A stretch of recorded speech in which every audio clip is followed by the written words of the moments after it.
বন্ধুরা নমস্কার। বিষয় মেরে মরণ কান্না।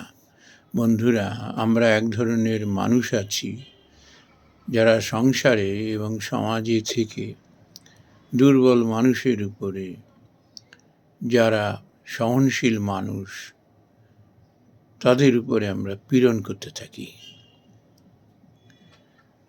আমাদের কোনো মাত্রা জ্ঞান থাকে না যে মানুষটা সইতে পারছে বলে ক্রমাগত তার উপরে মানসিক পীড়ন চালাচ্ছি,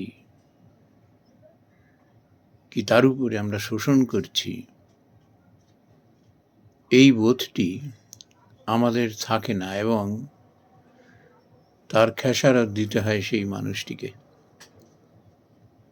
হয়তো গুরুতর অসুস্থ হয়ে যায়, তার মানসিক সন্তুলন হারিয়ে যায়, হয়তো কেউ কেউ শেষ পর্যন্ত মৃত্যুর মুখে ঢলে পড়ে।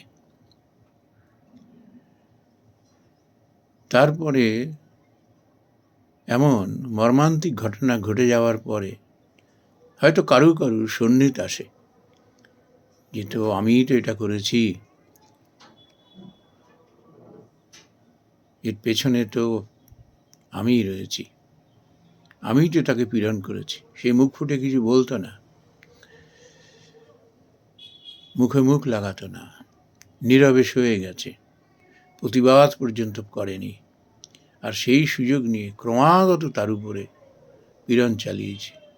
তাই আজ এই পরিণতি। তখন সেই মানুষটি করে কি, সে সংসারেও এরকম হয়, আবার সমাজেও হয়। তখন সব থেকে সেই বেশি শোকগ্রস্ত হয়ে পড়ে, এমন অসার মেকি শোক দেখাতে থাকে যেন সেই একমাত্র জগতের শোকাহত হয়েছে, অথচ এই মানুষটির জন্যই কিন্তু তার প্রাণটি গেছে। এই সমাজ এবং সংসার বড় নিঠুর, ভালো মানুষ খুঁজে পাওয়া খুব মুশকিল। শ্রী রামকৃষ্ণ পরমহংসদেব দেখবেন কথামৃতে একটি গল্প শুনিয়েছেন। বাড়ির কর্তা মারা গেছে, চিলাকোঠায় মারা গেছে, এবং সেই চিলাকোঠা থেকে তার ওই বিশাল শরীর কি করে বার করবে। এখন তাকে খবর দেওয়া হলো গৃহকর্ত্রীকে যে এরকম অবস্থায় কিন্তু তার কিন্তু হাত পা কেটে বার করতে হবে।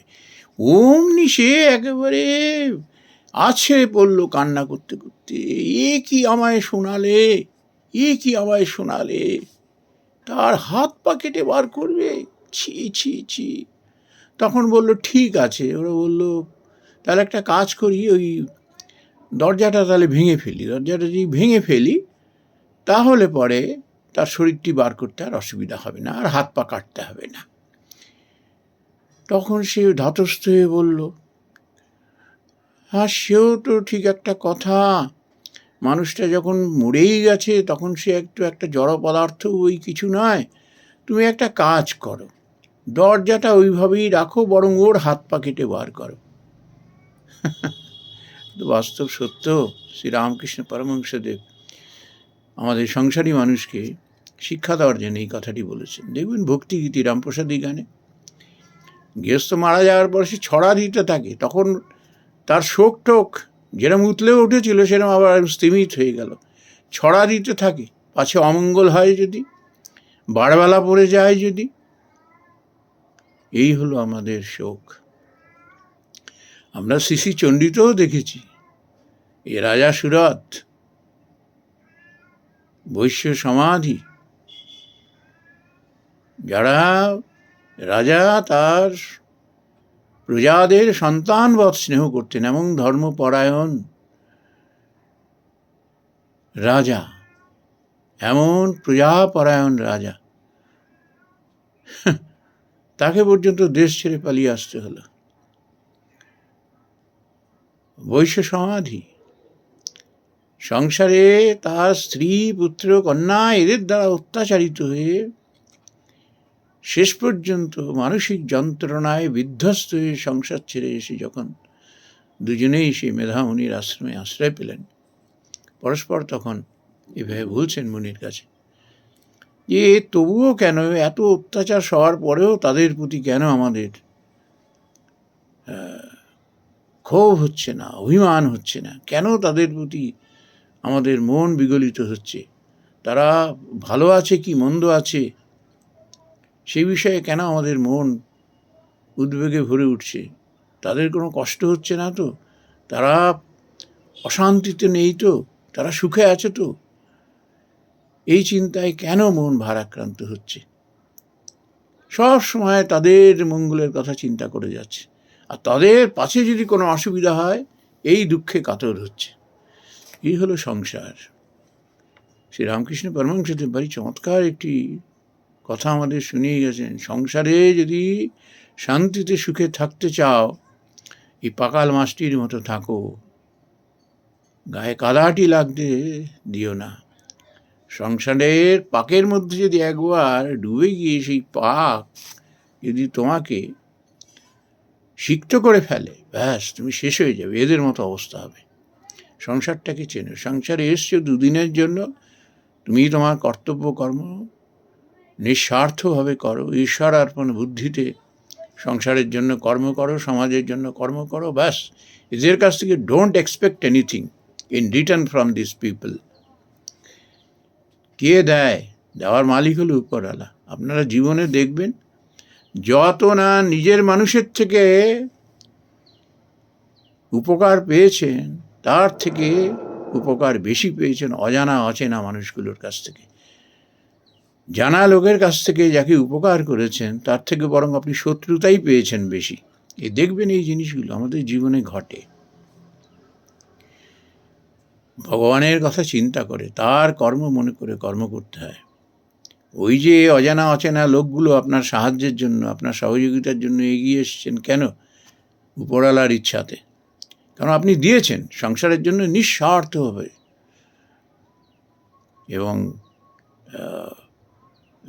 ঈশ্বর অর্পণ বুদ্ধিতে তাদের জন্য কাজ করেছেন, আপনার সাংসারিক কর্তব্য কর্ম করেছেন, কিছু আশা করেননি। এই জন্য ভগবান আপনাকে কখনো বিপদের মধ্যে ফেলেননি। কেউ না কেউ ঠিক, সে জানা হোক অজানা হোক, আপনার কাজে সে এগিয়ে এসছে, আপনার সাহায্যে সে এগিয়ে এসছে। তার মানে কি? ভগবান স্বয়ং সেই মানুষকে রক্ষা করেন। ভগবান যাকে রক্ষা করেন তাকে কে মারবে? কে মারবে তাকে? মূকং করোতি বাচালং পুঙ্গুং লঙ্ঘয়তি গিরিম ইয়ৎ কৃপাতমহং বন্দে পরমানন্দ মাধবম। স্বামী বিবেকানন্দ আমেরিকায় গিয়ে একটি কথা বলেছিলেন যে I don't care of any human help.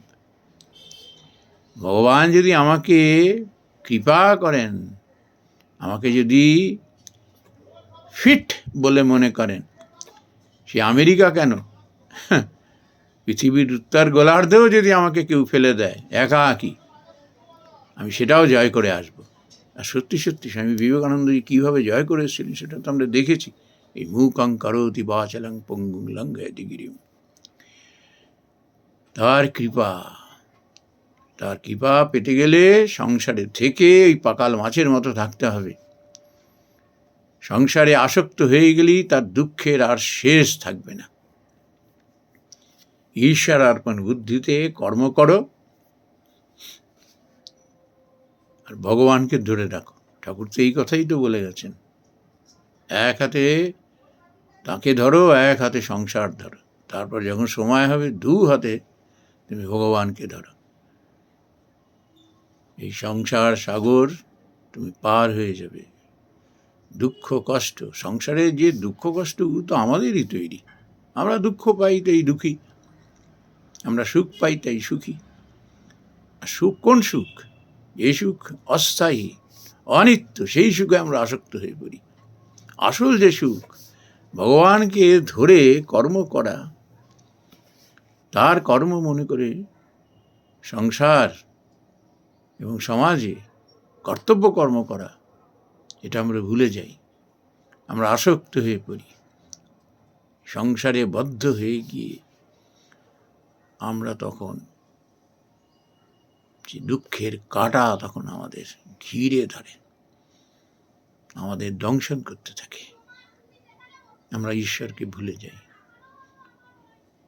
ঈশ্বরকে ধরে তার কর্ম মনে করে কর্তব্য কর্ম নিষ্ঠার সঙ্গে এবং সততার সঙ্গে কর্ম করতে পারলে ভগবান স্বয়ং তাকে রক্ষা করেন, এতে কোনো ভুল নেই।